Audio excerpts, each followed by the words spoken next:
असं कोणीही नसेल की ज्याला गरमागरम हा पदार्थ खायला आवडणार नाही।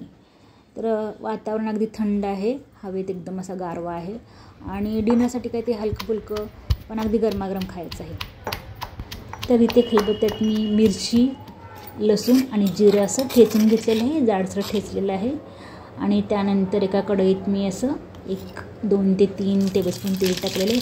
छान अशी मोहरीची एकदम मी अगदी कडकडीत अशी फोडणी करून घेतलेली आहे आणि या फोडणीत मी हा जो ठेचा आहे, खरडा आहे तो टाकलेला आहे आणि छान असा खमंग मी परतून घेतलेला आहे।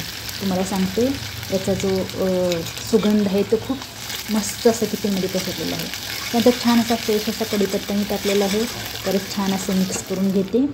यात थोडीशी मी हळद टाकते आणि हळद टाकल्यानंतर मी आता मला जेवढी हे बनवायचं आहे हा पदार्थ तेवढे मी यात पाणी टाकणार आहे। आता यात मी 1 मोठी वाटी पाणी टाकलेलं आहे आणि त्यानंतर मी यात मीठ टाकलेलं आहे। मीठ टाकल्यानंतर छान अशी याला खळखळून अशी उकळी आलेली आहे आणि आता मी 1 वाटी भरून असं यात बेसन टाकलेलं आहे। आता तुमच्या लक्षात आलंच असेल मी काय बनवते आहे, तर मी आज बनवते आहे मस्त असं आपलं गावरान स्टाईलचं गाठीचं पिठलं।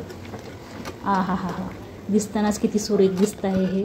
छान असं मस्त असं हे गाठीचं पिठलं तयार झालेलं आहे आणि हे गाठीचं पिठलं जे आहे ते मी छान असं गरमागरम भातावर खाणार आहे। आता इथे हे छान असं मी शिजवून घेतलेलं आहे।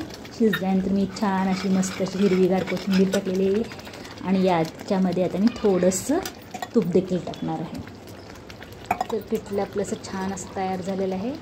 आता मी गरमागरम असा भात घेतलेला आहे इथे आणि भातावर छान असं आपलं हे गावरान पद्धतीचं हे गाठीचं पिठलं मी असं घेते आहे।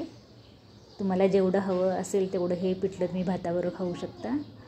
मस्त असं हे पिठलं असं भातावर मी टाकून घेतलेलं आहे आणि याच्यावर मी असं छान अशी तुपाची धार पण सोडणार आहे आणि आ हा हा हा हा असं छान असा पिठलं भात मी गरमागरम घेऊन त्याच्यावर आता मस्त असा ताव मारणार आहे।